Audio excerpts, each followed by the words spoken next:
Hello, everybody, and welcome to another edition of Wrestlenomics Radio. I'm Brandon Thurston, broadcasting live and on demand from Buffalo, New York, where today is Sunday, May the 5th, 2024. It is Kawasaki Stadium Day in the tradition of frontier martial arts. And today on the program, we will talk about Backlash. We will talk about AEW Big Business. We have the gate for the show that happened. Was it back in March? We know that Nick Khan will be with WWE through at least the end of 2026. We have Backlash things to talk about, including Paul Levesque taking a shot at Wrestlemania, PWInsider and Fightful, and lots of business surrounding Backlash. And WWE COO Brad Blum reportedly has resigned, and John Laurinaitis has flipped again in the Janelle Grant lawsuit. And last but not least, Wrestlemania will be taking place next year in Las Vegas, about a couple weeks later than usual. And we'll get to all of that and maybe more after this. France est la terre des records. Vous avez battu le record des recettes de tous les shows dans une arène de l'histoire de la WWE. Fightful and PWInsider reported that Drew Gulak was released by WWE. Is there anything to do with Ronda Rousey's accusation about sexual... Hey, but this guy grabs the string of my sweatpants and nobody else reacts as if this is abnormal. And he grabs it and he starts going down the hall and I'm just like, what the was that? First of all, if you're going to cite news sources, pick good ones. That's where I would start. Credible, really, maybe. Next year, we're bringing the show of shows to Las Vegas.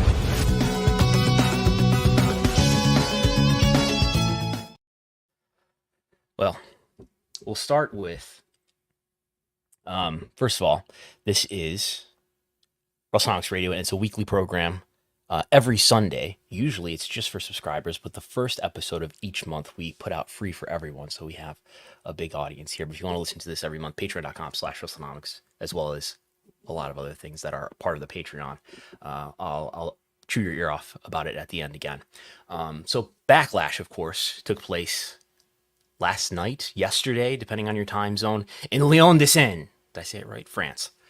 At LDLC Arena. And we will go through some of the business highlights. They announced an attendance of 11,628, which seems pretty legit. WrestleTix has not done an update recently, but the last I saw in the spreadsheet, WrestleTix had it at over 12,000. So it seems like they've announced some very believable attendance here. They also announced that this was the largest gate of any arena show in the history of WWE. Of course, that's real-time attendance. But that would break the record set just last year at Money in the Bank in London at the O2, which was, we know, according to Polestar, that was in the equivalent US dollars, $3.32 million. So presumably Backlash, the gate for Backlash last night in France, was somewhere over $3.3 million. For those of us who love the consumer price index, though, if we adjust for inflation, we know that Money in the Bank was about the 5th highest arena gate ever in WWE history. So if it's above that, and I don't think a year's difference makes that big of a difference in inflation, that Money in the Bank would be still over Backlash. It depends on how many dollars they were over Backlash. In any case, the biggest arena gate ever, not in a stadium, but arena gate ever, adjusted for inflation, I do believe, is WrestleMania 5 at Trump Plaza, or whatever the building was in Atlantic City, with the equivalent of, in today's dollars, over $4 million, 4.1, followed by WrestleMania 20 in 2004 at Madison Square Garden, followed by WrestleMania 22 in Chicago, followed by WrestleMania 21 in Los Angeles. That's those years of WrestleMania before they decided to go back to putting WrestleMania in stadiums that were in arenas where obviously the ticket prices must have been very high. So there are WrestleManias, of course, that took place in arenas, and those are the ones that, adjusting for inflation, if you do the consumer price index in today's dollars, those are the leaders. This event probably number 5 all time, though, even adjusting for inflation. So What else? What was the ticket prices? What were the ticket prices, as Matthew from Botchamania asked? What was the ticket price for this event if they set their gate record? So let's say, to be conservative, Money in the Bank was about $3.3 million. Let's say this did $3.4 million, and they announced 11,628. Let's go with a high number of ticket sales in the interest of getting a lower average ticket price. And we could say 11,500. Let's say that's the paid attendance here, and you end up getting something like a $300 US dollar average ticket price. I don't know what that is in euros. You could look that up though. So very high ticket prices, but that's still well below, what UFC is doing. So we know UFC 300, which was last month, that did almost a $15 million gate, $14.9 million for a gate with over 18,000 ticket sales, according to Polestar, which comes out to an $819 average ticket sold. So these gates for these arena events, and remember, we think Wrestlemania on each night last month did something like $19 million each night. This did $15 million in an arena, not a stadium. So just give you an idea of how much more expensive UFC, which I call them premium live events, UFC pay-per-views, which are still on pay-per-view, how much more expensive those tickets are versus WWE tickets. And I think, it would be nice if everybody could afford to go to one of these shows, and I understand it is getting more expensive. That's just sort of the law of supply and demand. But that's not all in Lyon, France. Of course, on Saturday it was Backlash. On Friday it was SmackDown, and Triple H said on Twitter that the SmackDown in Lyon, France set the gate record for any SmackDown ever. Again, that's probably in real-time dollars. I don't know if that's for inflation. But anyway, it set the gate record for any SmackDown ever, which would break the record set by the SmackDown in London last year in July, the night before Money in the Bank, which, do I have that in here? That did, last year, that London SmackDown did $1.8 million in US dollars for a gate. So presumably, this event did over $1,845,000 at the gate, to give you some idea of how many dollars we're getting into here. So nearly $2 million for a SmackDown, which is, the record. So this past Wednesday, if you haven't listened to it already, on the free platforms, free for everybody on Post Wrestling and Wrestlenomics, we spoke about Backlash, and we spoke with Felix Guti, who did attend Backlash. We spoke to him beforehand, and he has now written an article both before and after Backlash, talking about his experience. But I want to highlight something that he wrote in his article leading up to Backlash. Actually, I'm going to read. Yeah. Well, I'm going to read. Oh, do I have both things here? No, I don't. Okay. So what I want to talk about here is the notion of whether or not there's a site fee associated with this event, whether or not WWE got some sort of incentive, some sort of site fee, and including whether that's marketing value, where we see, when I was in Detroit for SummerSlam, there are posters all around the city.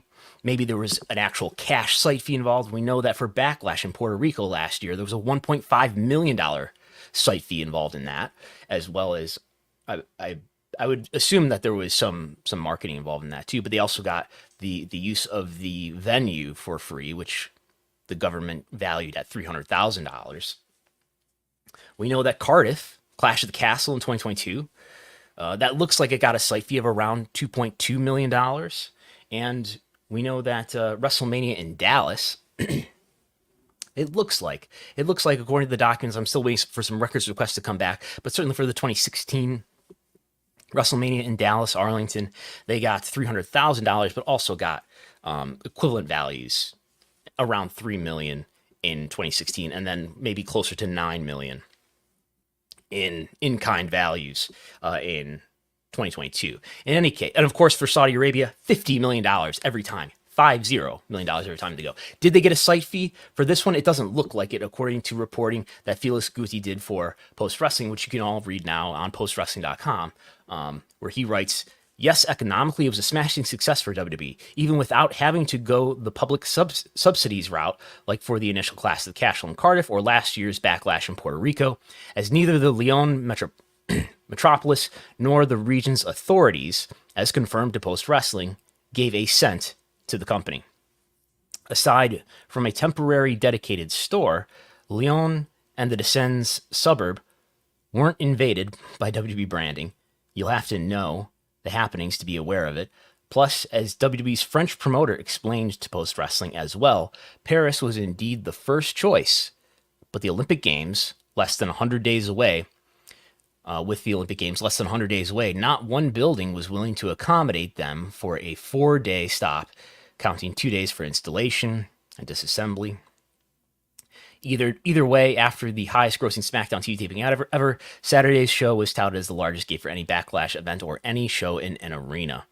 So lots of money here made the old-fashioned way, direct from consumers. Not so much cash in the way of coming from governments, which Nick Khan, somewhere around a year ago, put it out pretty clearly at a conference where he said that it is their goal to eventually get a site fee associated with all 12 PLEs that they do in each month, so that they're not only making money in terms of selling tickets, in terms of selling merchandise, but that they are making in terms of selling sponsorships. Oh, let's not forget the sponsorships, but also in terms of getting municipalities, getting local governments, these sports commissions, more on sports commissions later, to give WWE money to get the economic impact that comes with wrestling fans traveling into the city and benefiting hotels and airports and restaurants and contributing a lot of sales tax to those local governments. So that's what's happening there. And there's his article that you can read on Post Wrestling. And now we'll move to some of the comments of Triple H. There was some teasing of the notion that they might come back to France at some point at a stadium, given how much of a success this was. There was hinting at the notion of a premium live event in Italy from Paul Levesque. But the biggest takeaway, the biggest thing that people are talking about this morning probably and last night are some of Triple H's comments when he was asked a question about the release of Drew Gulak and whether that had anything to do with the accusation that Ronda Rousey raised on News Nation last month. And we will listen to that audio now. Lucas Sharpie of 10 Count Media. I just wanted to ask you, Fightful and PWInsider reported that Drew Gulak was released by WWE. I just wanted you to clarify on the situation, if that was true. And is there anything to do with Ronda Rousey's accusation about sexual... Well, first of all, if you're going to cite news sources, pick good ones. That's where I would start. Credible, really, maybe. Yeah. We release talent all the time. We have NFL releases 400 or 500 people a year, players a year. We release talent all the time. It's a part of what we do. You cannot just hire people, bring them in, keep hiring more people, and just keep bringing them in. So an unfortunate part of the job is talent get released. Can I say that he was released? He was not released. His contract was just not renewed. Okay, so there's Triple H being asked whether Drew Gulak was released in the first place, and he's clarifying that no, he was not released. I guess he's saying no, that he was not terminated, but that his contract was just not renewed, and that they're going to let his contract expire. And he's saying, look, if you're going to, the reporter, who is Lucas, I'll look up his last name.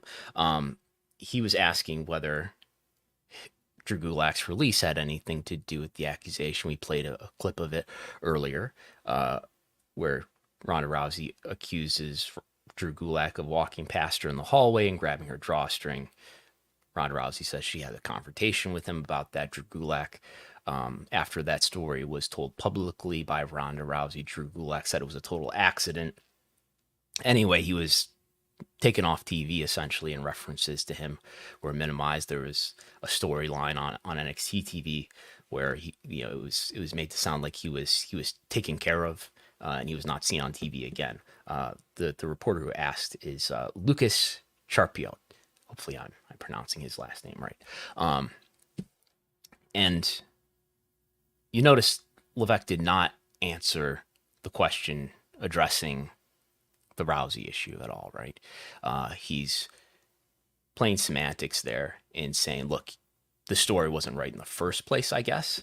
That technically it wasn't a release. It was letting the contract expire. And takes a shot at PWInsider and Fightful for purportedly not being credible. I mean, I guess for the fact that, they technically weren't right that he was released and that he was actually just having his contract allowed to be expired.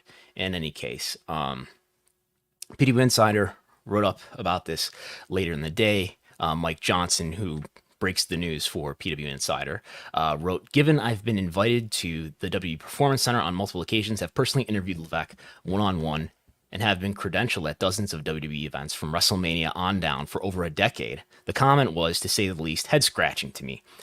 In reaching out to WWE after the conference, we were told by the company that Levesque's comments were not meant to be taken as him, quote, knocking either site, end quote, but that he was taking issue with the person asking a question based on reports, quote, a talent was released when in fact the talent's deal was simply expiring, end quote. We were also told that no offense was intended.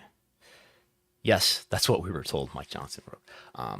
There's more there. I'm just reading a part of it from PWInsider. And then Fightful, from Sean Ross Sapp, wrote up that Gulak is actually still with the company, but was informed they would not be resigning him once his deal expires next month. He was informed recently. There was an investigation by WWE into the incident, and Gulak, and an investigation about Gulak as a whole. Gulak's public response to Rousey's claim about it being an accident, Fightful writes, only made things worse. That was not the determining factor in the decision to not bring him back.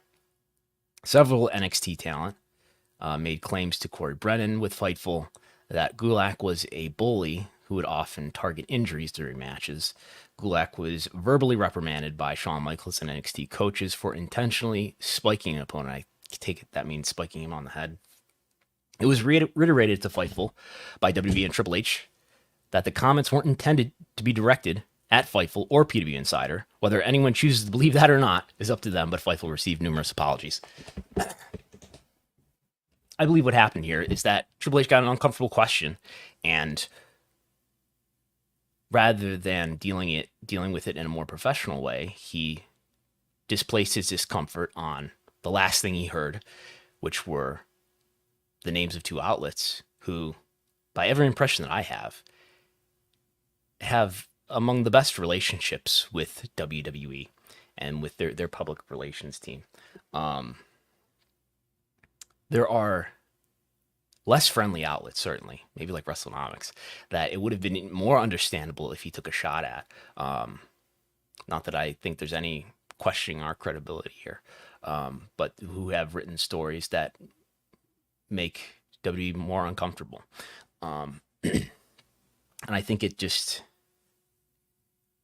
perplexing that he would go after PWInsider and Fightful, who not only have good relationships with WWE, at least up to this point, who break, I would say, between the two of them, maybe the majority of the news, however you might measure that gets broken these days in wrestling media, and do so accurately. I can't think of, nothing comes to mind if I try to think of a story that they, clearly got wrong. Nothing comes to mind to me immediately. I'm sure we could dig around and maybe find some things. But these are outlets that report accurately, frequently, and by my impression, have good relationships with WWE. But because he was asked a question that was uncomfortable for him to answer, and maybe he was not prepared to answer, it seems to me he displaced that discomfort on attacking those outlets personally. And if a reporter makes a mistake on their reporting and gets something wrong, they are expected to correct that in public. And if Paul Levesque feels that he made a mistake and is sorry, then I think he owes both of these outlets a private and a public apology. But I think that's not going to happen because, I mean, well, for one thing, it hasn't happened, and I don't think it's going to happen at this point then. But I think it speaks to the aversion to the wrestling media that is baked into this wrestling culture's DNA. The notion that, and I kind of experienced this to a slight extent as a wrestler, like the notion that anybody would have opinions about our work and not be involved in it, that there's like a level of disgust that's associated with that in the wrestling culture that I experienced. And I probably internalized that at one point.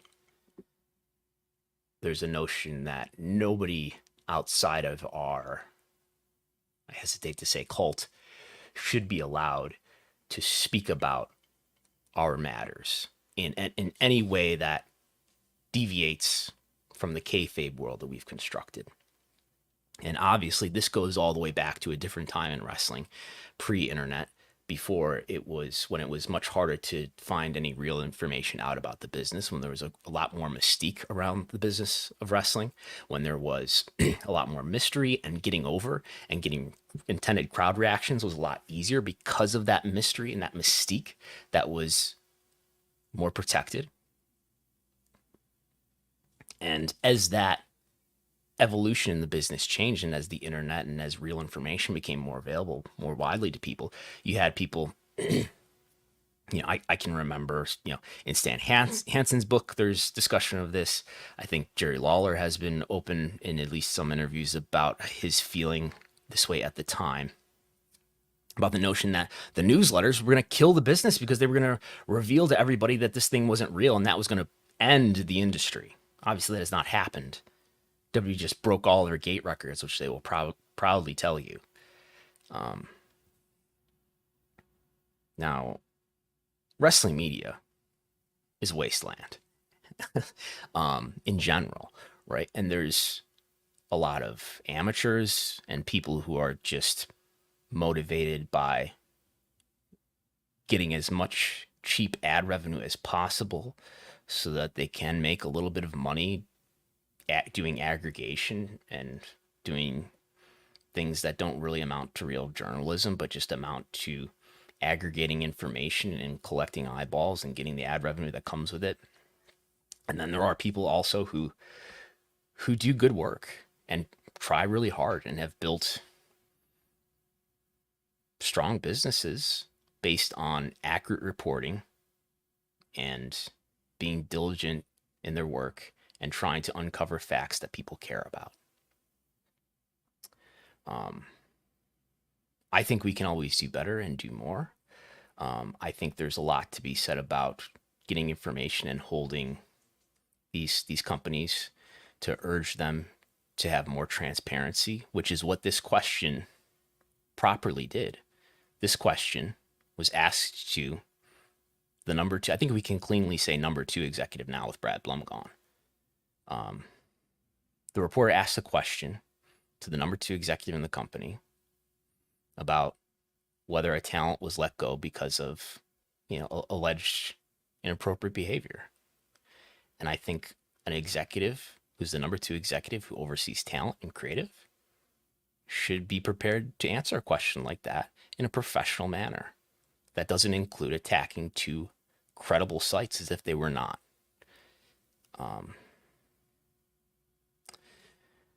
So And I think, it comes to mind, and another comment that Triple H said back in London in July of last year.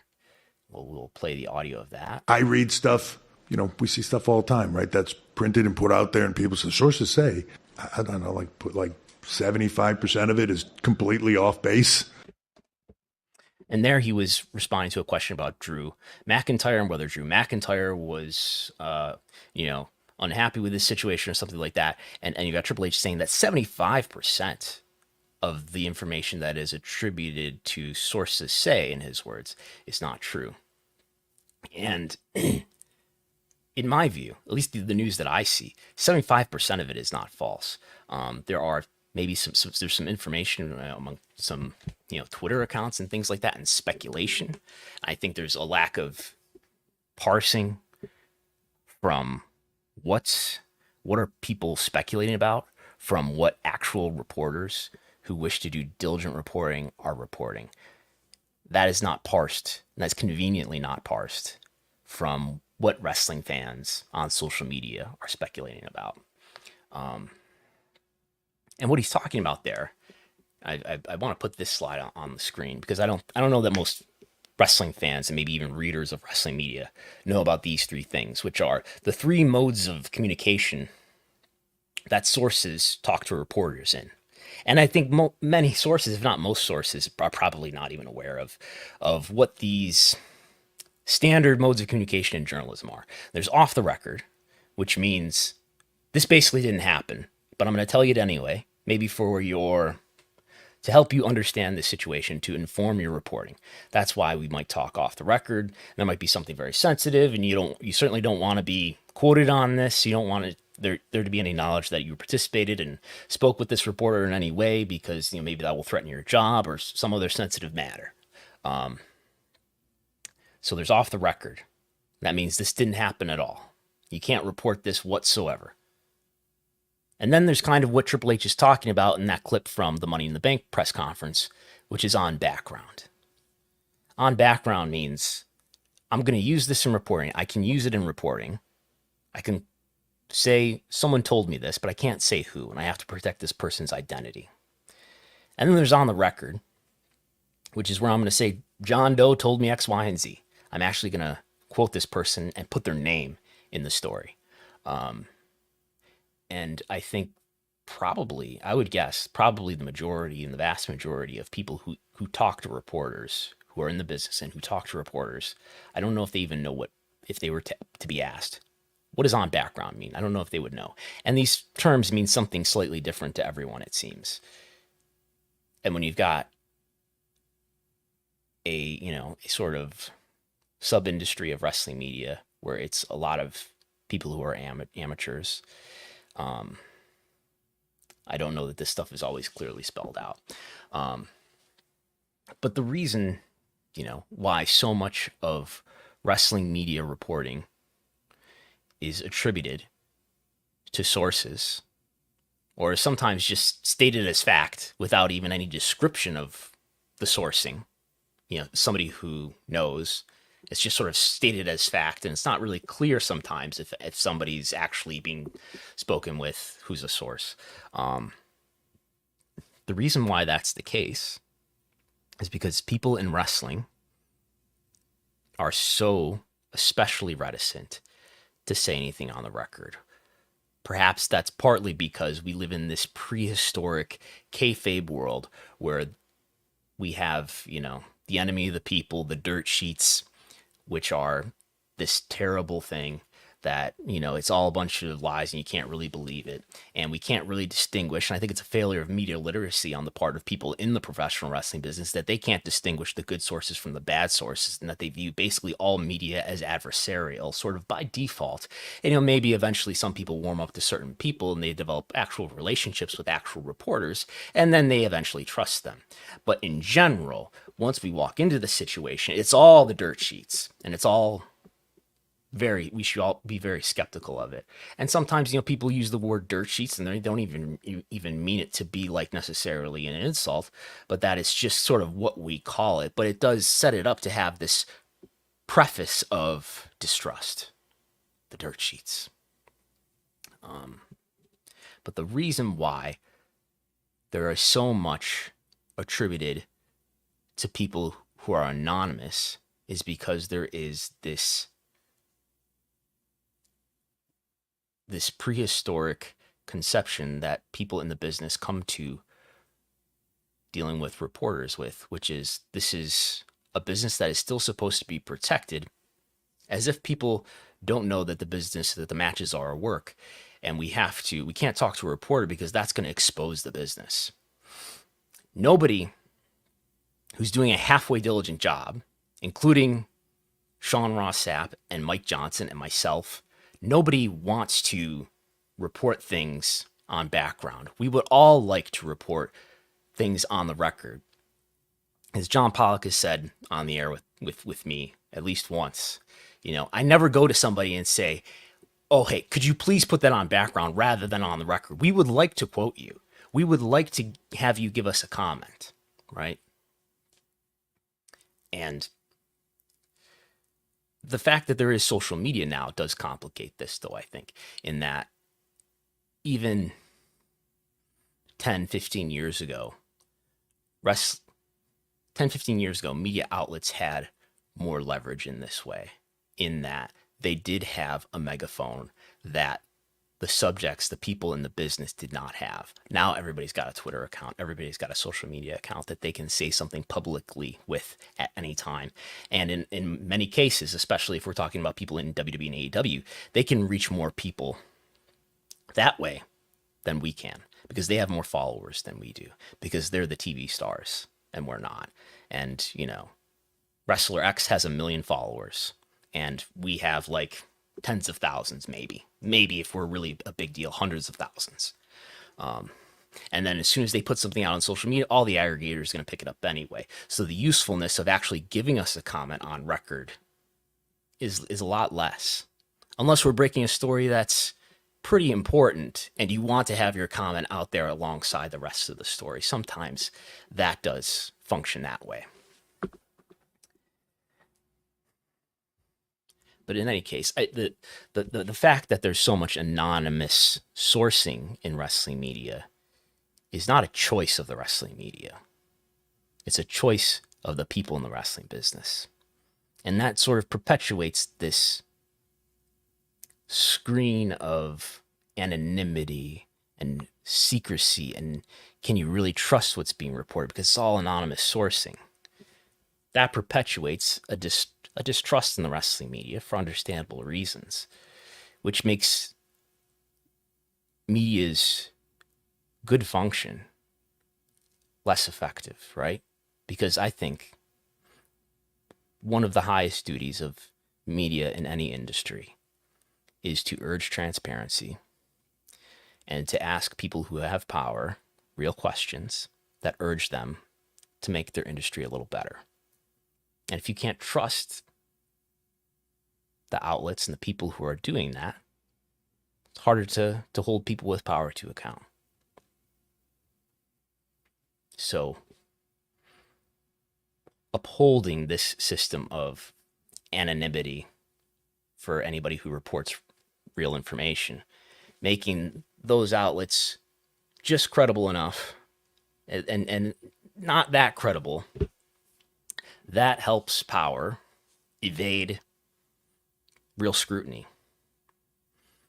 And on days like yesterday, and I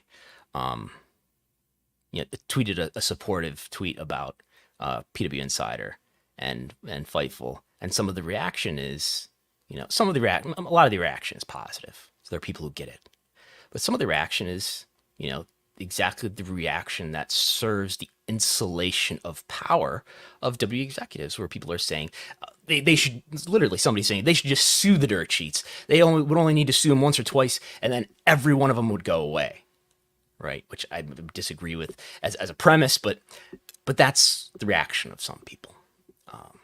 That's the disagreement about what people think a good wrestling media outlet could do and should do. I'll leave it at that. Wrestlemania. is coming to Las Vegas. As I said was my impression on Wednesday. I did expect this. I know things. Allegiant Stadium will be the location of WrestleMania on April 19th and 20th, avoiding the Final Four, avoiding the NCAA basketball championship games, which I know was a concern this year. We'll be in Nick Khan's hometown.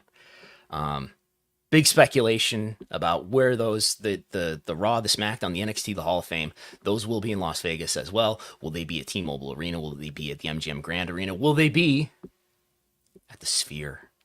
Which, if you don't know, the Sphere is this literal giant multi-billion-dollar sphere that is like a video wall on the exterior and the interior. Look it up. Will there be a wrestling event at the Sphere as part of this? Who knows? WWE did announce in a press release yesterday. Should we read some of this press release? Nick Khan says that Las Vegas is the entertainment capital of the world. Allegiant Stadium has proven to be even greater than the A+ venue Las Vegas guaranteed it would be. We look forward to bringing WWE's biggest event, WrestleMania, to Las Vegas and Allegiant Stadium. Okay. And then we have Steve Hill from the Las Vegas Convention and Visitors Authority, the president and CEO of that organization, saying, bringing the iconic global brands of WWE and Las Vegas together will create what is sure to be an unforgettable event this weekend. As the sports and entertainment capital of the world, hosting WrestleMania is a perfect addition. Yeah, okay.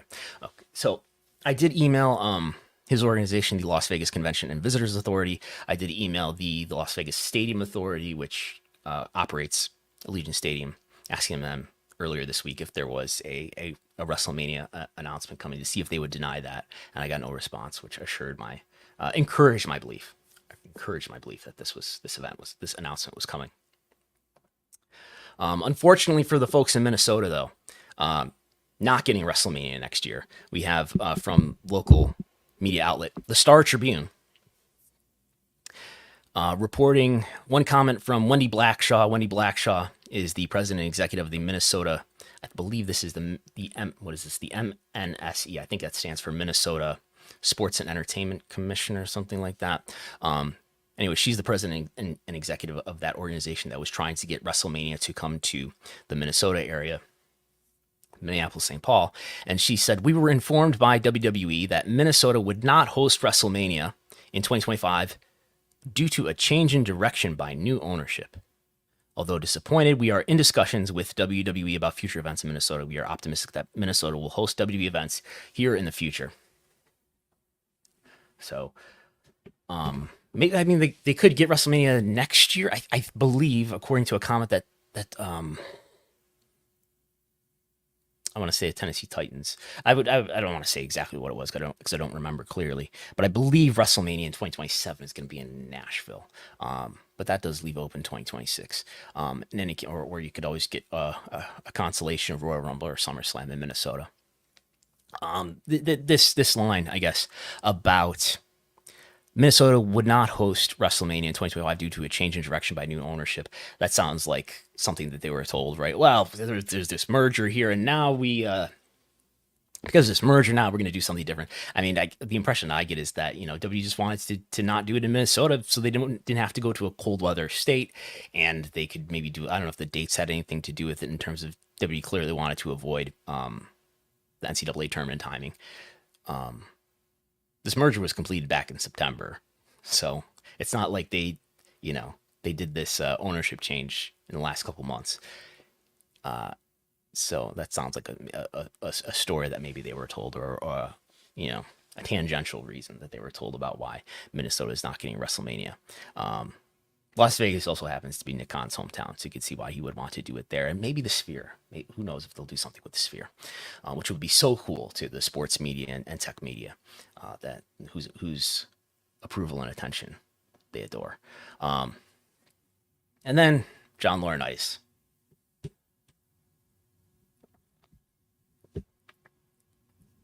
John Laurinaitis, earlier this week, has turned again, as everything in wrestling is a swerve after all.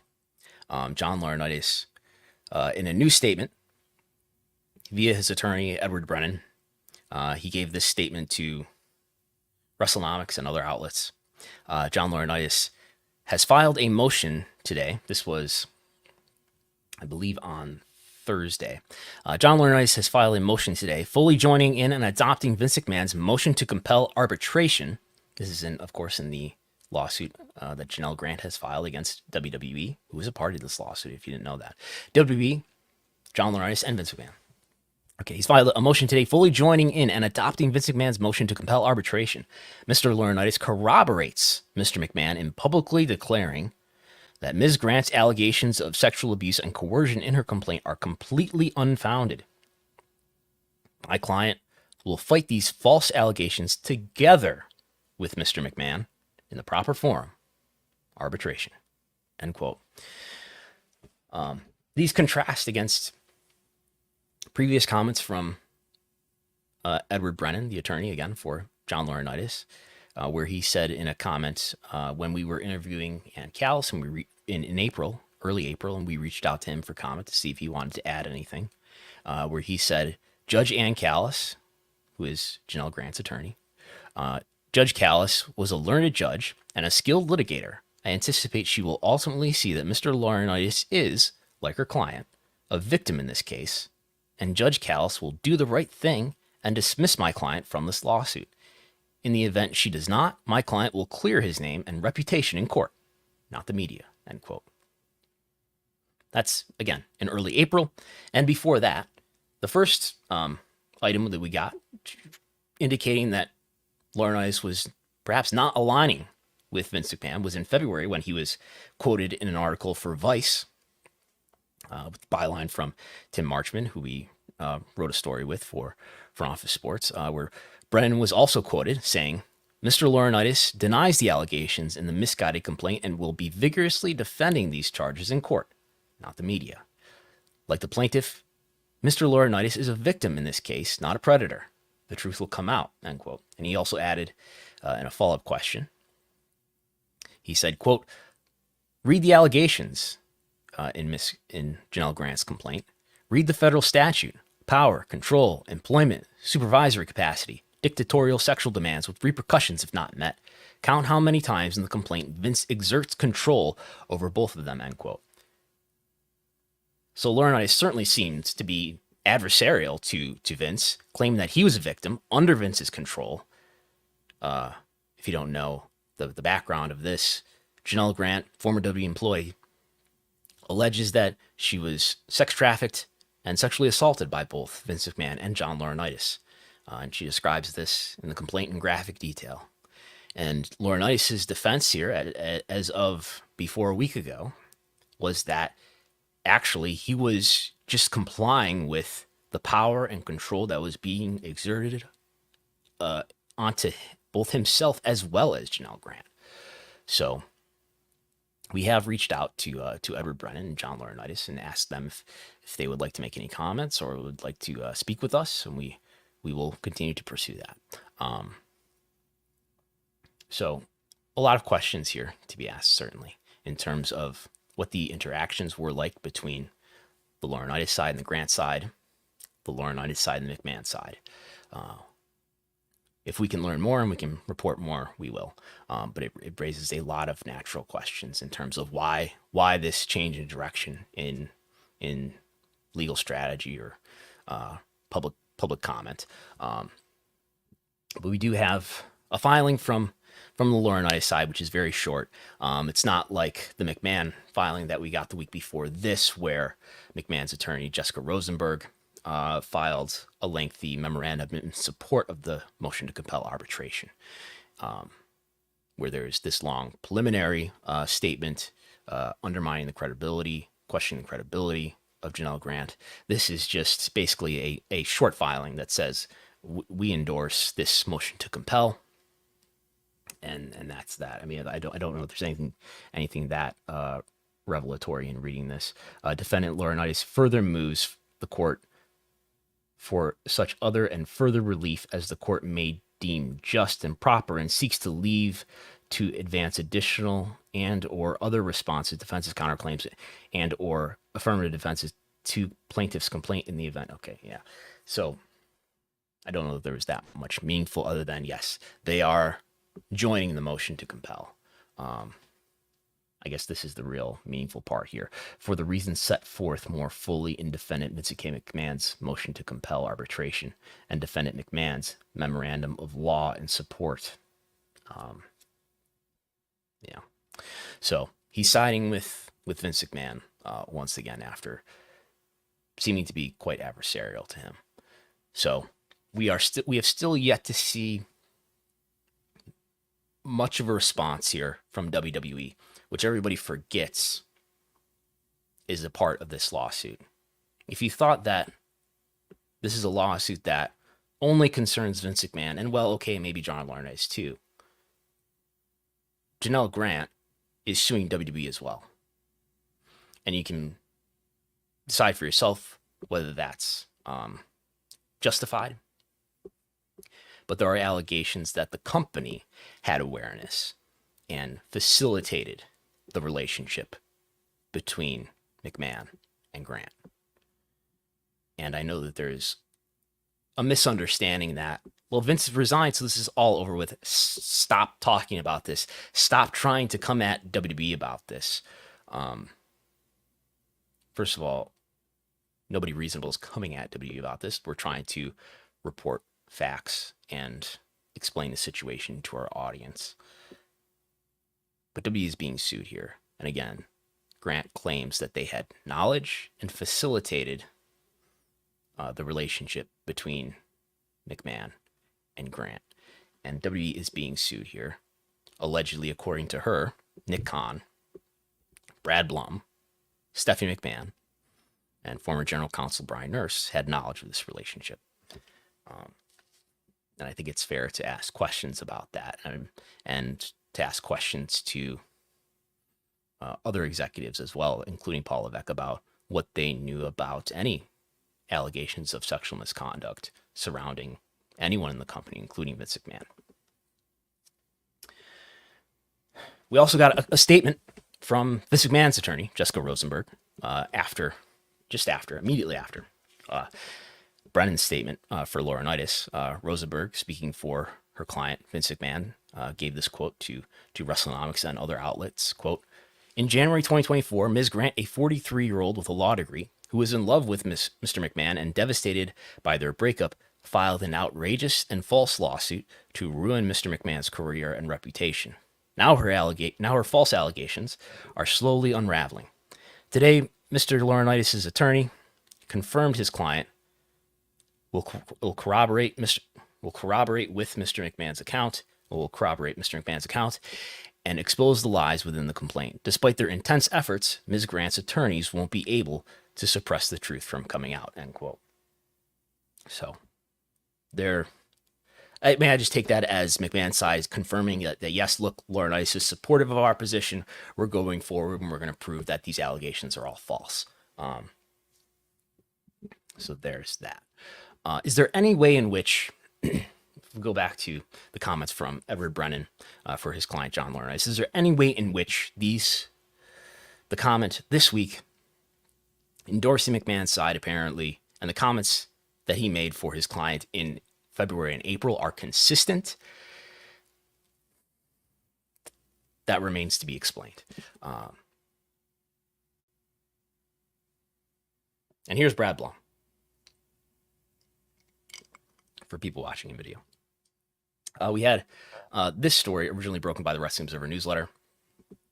WWE Chief Operating Officer Brad Blum reportedly resigned from his position at the company at WWE. The Observer reported that Blum resigned on Wednesday, May 1st. Mike Johnson of PWInsider has also corroborated this reporting. John Pollock and I reached out to WWE's public relations. We reached out directly to Brad Blum to ask if this is accurate, if he's still working with the company for a time before actually leaving. I could confirm on, at least as of Thursday morning, his corporate email was still active. It had not disappeared from WWE's system, according to someone I spoke with. So it's possible that he's maybe still with the company for a few extra days, or it's possible that he's gone immediately. According to Meltzer, Blum made the decision to resign himself. No one forced him out of the company. as we reported, as John Pollock, Tim Marchman, and myself reported back in March, Janelle Grant is referring to Brad Blum when she writes in the complaint, WWE corporate officer number 2, who is said to have moved her around in various positions around the company. He's someone who's believed to be close, had been close with Vince McMahon, and had been his chief of staff. His most recent title was chief operating officer. The lawsuit alleges that Blum was a key lieutenant of Vince McMahon and was instrumental in the hiring of Grant in 2019 when Blum was serving as executive vice president in charge of operations. There's no suggestion that any of the, I suppose we could say, formerly anonymized corporate officers, who again are Nick Khan, Brad Blum, Stephanie McMahon, and Brian Nurse, there's no suggestion that they knew of these alleged acts of sexual violence that Janelle Grant raises. But there is the allegation that they were aware of the relationship between the CEO of the company and a woman that he was bringing into the company to find employment. Brad Blum has been with WWE since 2006. So there's that. Questions about, what is, does anyone have any other side of the story in terms of why Brad Blum is leaving? Does it have anything to do with the allegations that are raised in this lawsuit by Janelle Grant? And then, speaking of corporate officer number 2, corporate officer number 1, Nick Khan. We realized that back in February, there was a filing publishing Nick Khan's latest employment agreement, sort of clarifying that story from last week, the sort of unfounded speculation that maybe Nick Khan was leaving WWE. There's certainly no reason to believe that. His shares are registered for sale. He may or may not be selling them. I suppose inevitably he will be selling them. A lot of them. He's got over, I believe, he has over 200,000 shares, which I think it's 234,000 shares, which, what is the stock price now? Roughly $97 without looking it up. So that's a value of, I don't know, over $20 million in stock that he's holding. Some of that's, I think, not vested yet. In any case, we knew before reading this employment contract that Nick Khan had agreed to be with WWE through August 2025, a year and a few months from now. But according to this new employment contract, which is effective as of November 22nd, 2023, he is due to be with WWE through at least the very end of 2026. So through the end of this year, through the end of 2025, through the end of 2026. Nick Khan, unless either party decides to part ways. And there's a number of scenarios in here that I was struggling to understand in terms of there's something called a key man event. There are stipulations in here about the possibility of Nick Khan leaving if Mark Shapiro ends up leaving TKO. Not that that's likely to happen, but there are stipulations in here that deal with the scenario in which that would happen, and he would be able to leave the company. But then there's also language in here about either side can terminate this at any time. Nick just needs to give us 60 days notice. So I don't know. In any case, he's getting paid a lot of money, of course. Comparing this to the last update to his contract from back in March of 2023, his annual base salary is now $2 million, which is an increase from $1.5 million. Of course, if you're a major executive, base salary is just the beginning of your compensation. He's getting an incentive bonus of 150% of his salary, which is $3 million, which is up from the previous incentive bonus he got, which was $2.6 million. And at the end of each year, 2024, 2025, and 2026, he gets a third of roughly 150,000 TKO shares. So every year he's going to get just over 50,000 shares, which at today's market value has a value of just under $5 million. So so per year he gets like an extra $4.9 million in equity. He's also eligible for additional annual equity awards at the board's discretion with a target amount of $5 million for 2024 and a target amount of $7.5 million for 2025 and 2026, which is an increase from his previous agreement, which gave him $5.375 million in his annual equity award. Do all this math, that's a lot of numbers, but you do all this math and he's getting somewhere between, depending on the bonus and depending on how much of the bonus the board decides to give him, he will get roughly $15 to $17.5 million in annual compensation, not including. Plus, he gets insurance benefits, healthcare, dental, 401k, 3% matching. Not bad money, I guess, if you can get it for the WB president, Nick Khan. Not going anywhere. Oh, let's talk about AEW, finally. Here's the AEW section of the program. AEW, this past Wednesday, following the big promotion, right? Nick Khan. Tony Khan went on the NFL Network, and he called WWE the Harvey Weinstein of pro wrestling, promoted AEW, the Pepsi of pro wrestling.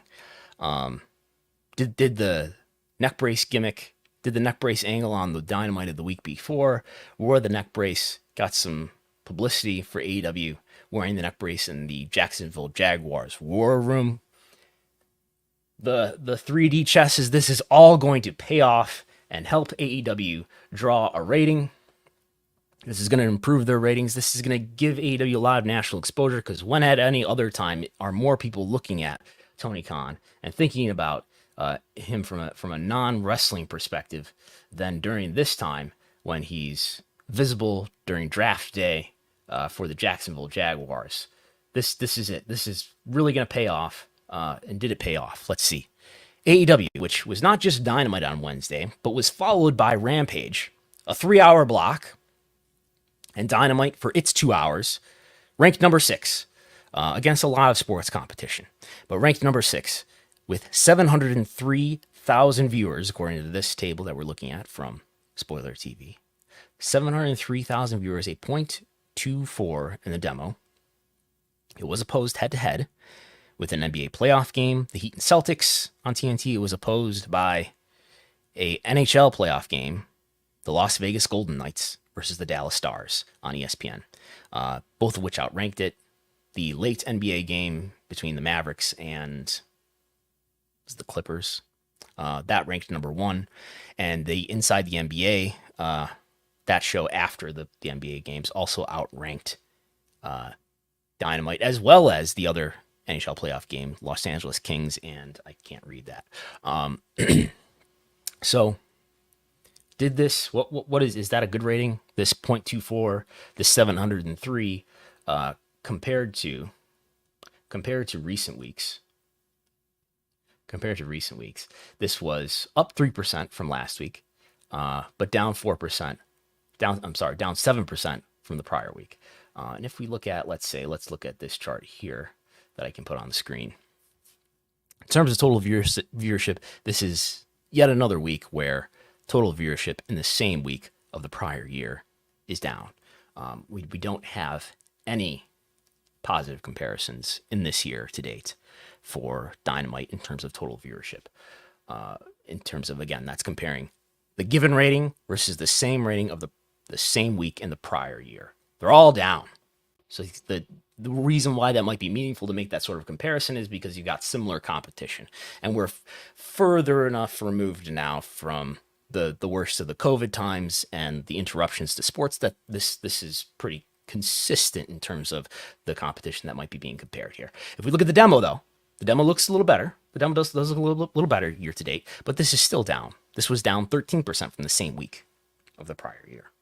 So, did this angle, this neck brace, this spectacle on the NFL Network that Tony Khan created, did this draw a rating? This data doesn't support that. Rampage ranked number 11. Rampage did at .15, which is a lot better than what Rampage usually does. And it did what? 431,000 viewers at a .15 in the demo, which is a lot better than what Rampage usually does, which tells you, given the number of times we've had in recent times now where we've had a 3-hour block of AEW, that maybe the next TV deal will include some sort of 3-hour program. Maybe Dynamite going 3 hours. Maybe Rampage just moving its time slot. Who's to say? We do have the quarter hours here, which we can look at to see. I'm still suspicious that if this was actually programmed as a 3-hour Dynamite, that this third hour would do better. I'm questioning that there might be some DVR programming that's affecting the sharp descent that we see at the end of the Dynamite telecast down for the beginning of the Rampage telecast. I don't just think it's the brands.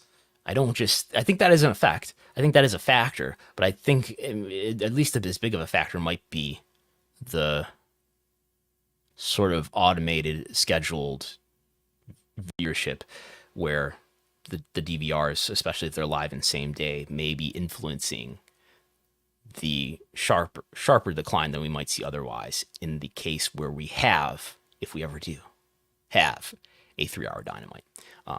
Even that aside, forget that in terms of just thinking about the value of Rampage. Rampage is a more valuable program if it has a wrestling show like Dynamite or Collision as the lead-in, as opposed to the movie, whatever movie that TNT is playing for the 80th time. Is there more to say about this? I don't think so. How about the Dynamite rating? In other AEW business, Big Business, we have a gate for Big Business, and we have a number of ticket sales. This information coming to us from Polestar, which provides us with live event information for tons of concerts and a few wrestling events now and then.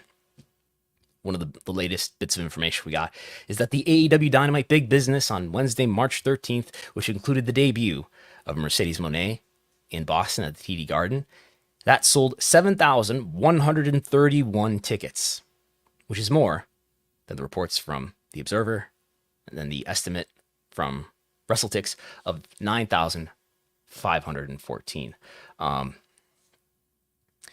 which, if nothing else, implies that, if those 9,500 numbers are accurate, then this implies that there were a lot of comps, that there were, what is the difference between those two numbers, right? 1,400, somewhere around 1,400 comps for this event. An average ticket sold price of $59 and a gross of $424,000. So just under a $500,000 gate. Of course, for Dynamite, generally this is a lot better than usual. 7,000, even though there may have been a lot of comps here, 7,000 for a Dynamite relative to what they've been doing lately is very good. This was down slightly. Well, it was down. I'd have to look. This was down from the last time they were in Boston for a Dynamite, which of course was the Blood and Guts event back in July, which we will look up what that did here. We'll look this up in my trusty market-to-market spreadsheet tables here, which you can see here now. So where's the Boston event? The last time they were in Boston, they did 9,500. So that's about 2,000 lower for Big Business. So that's what it did.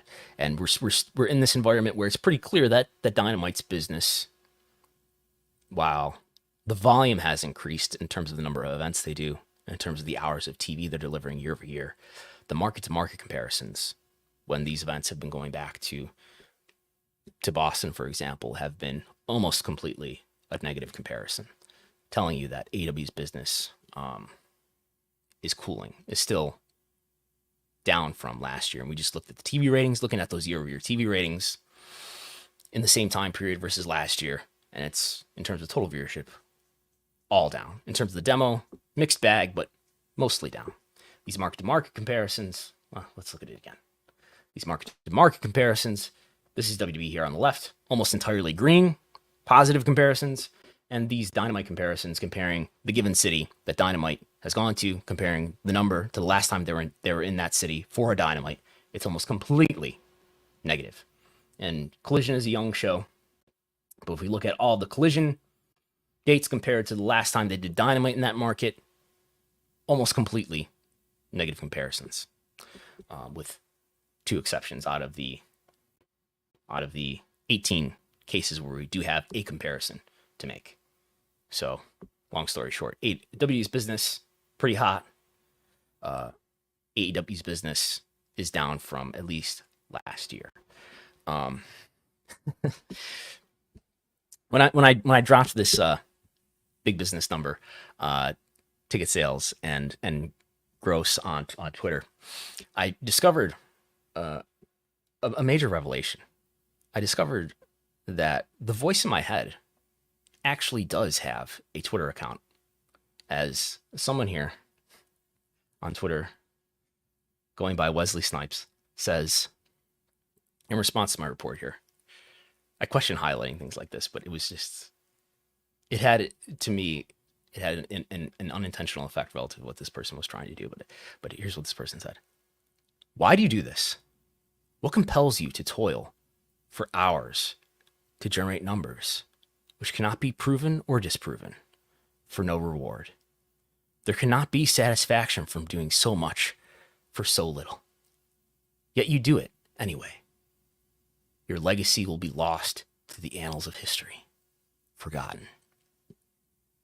And I read this and I thought to myself, how does this person know what I tell myself every morning?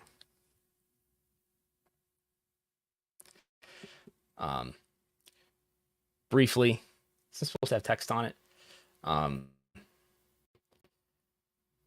This string of house shows that W did in April in the UK, they went to London and drew a $1.2 million gate, $1.1978 million gate at the O2 for a house show. 16,000 tickets sold for that house show, April 19th at the O2 in London. Just an enormous number for a house show. It's international, so you'd expect it to be on the high end. It's in a big market like London. But for a house show, that is a really strong number. The day before that, they went to Cardiff and drew $460,000 at the gate for 4,700 ticket sales. The day before that, they went to Birmingham, UK, and they sold 13,000 tickets for an $888,000 gate. So strong business there in the UK for WWE for house shows, not TV, house shows. And this is just comparing this. We already kind of went over this. UFC 300 drawing its $14.9 million gate at T-Mobile Arena in Las Vegas. I won't go through this. W's business is strong, and the notion that Cody Rhodes being the champion is having some kind of negative impact on business is just a false premise. Ratings are up, attendance is up for WWE. We'll discuss it if and when that reverses course. So we're over an hour here. That's all I've got to say for now. You can sign up for Patreon, patreon.com/Wrestlenomics if you want to listen to this program next week and the week after that and the week after that. It's free each first Sunday of the month. All the other weeks, this is a show for subscribers only at patreon.com. You not only get access to the podcast, but you get access to my daily TV ratings reports. Almost every weekday, we're reporting the ratings for Raw, SmackDown, NXT, Dynamite, Rampage, Collision. Reporting quarter hours as well. You get access to the merchandise report, which we could have talked about today, but I didn't talk about. There's a new merchandise report estimating rankings for who's selling the most merchandise on W Shop and AEW Shop or Shop AEW. You get access to the slides that I'm going through right now. Don't you want to go through the PowerPoint? You get access to slides. You get access to spreadsheets if you sign up for the data subscriber tier. That's the $10 tier. You get access to my TV ratings spreadsheet, the quarter hour spreadsheet, the YouTube views spreadsheet. So that's the $10 tier, or without the data access stuff, the $5 tier has everything else in it. So that's it.